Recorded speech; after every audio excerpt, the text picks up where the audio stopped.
निष्काळजीपणे भरधाव वेगाने वाहन चालवून अल्पवयीन मुलीस जोराची धडक देऊन गंभीर जखमी केल्याच्या आरोपातून एकाची निर्दोष मुक्तता. ॲडव्होकेट लाजिम मुजावर. कोरोची गावातील हातकणंगले रस्त्यावरील पाण्याच्या टाकीजवळ एका अज्ञात व्यक्तीने त्याच्या ताब्यातील दुचाकी मोटारसायकल हैगईने निष्काळजीपणे भरधाव वेगाने चालवून रस्ता ओलांडणाऱ्या अल्पवयीन मुलीस जोराची धडक देऊन तिला गंभीर जखमी केल्याची फिर्याद शहापूर पोलीस ठाणे येथे नोंद झाल्यावरून शहापूर पोलीस ठाणे यांनी तसा तपास व चौकशी करून संशयावरून सदर अपघात प्रकरणी शेखर हणमंत जाधव राहणार आळते यास अटक करून त्याचे दुचाकी वाहन जप्त करून सदर गंभीर अपघात प्रकरणी तसा तपास पूर्ण करून त्याबाबतचे दोषारोपपत्र इचलकरंजी येथील माननीय न्यायालयात पाठवण्यात आले. यावेळी आरोपी शेखर जाधव याच्या वतीने ॲडव्होकेट लाजिम मुजावर यांनी माननीय न्यायालयात काम पाहिले.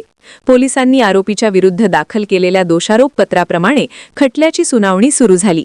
या प्रकरणी माननीय न्यायालयात जखमी अल्पवयीन मुलगी, फिर्यादी, साक्षीदार आणि पंच यांच्यासह असे अन्य साक्षीदार यांच्या साक्षी नोंदवण्यात आल्या.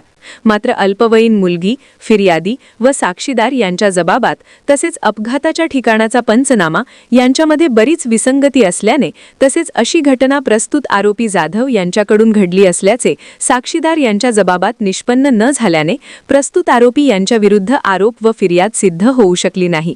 याकरिता संशयित आरोपी शेखर जाधव याच्या वतीने लाजिम मुजावर यांनी न्यायालयासमोर प्रभावी युक्तिवाद करून बाजू मांडली.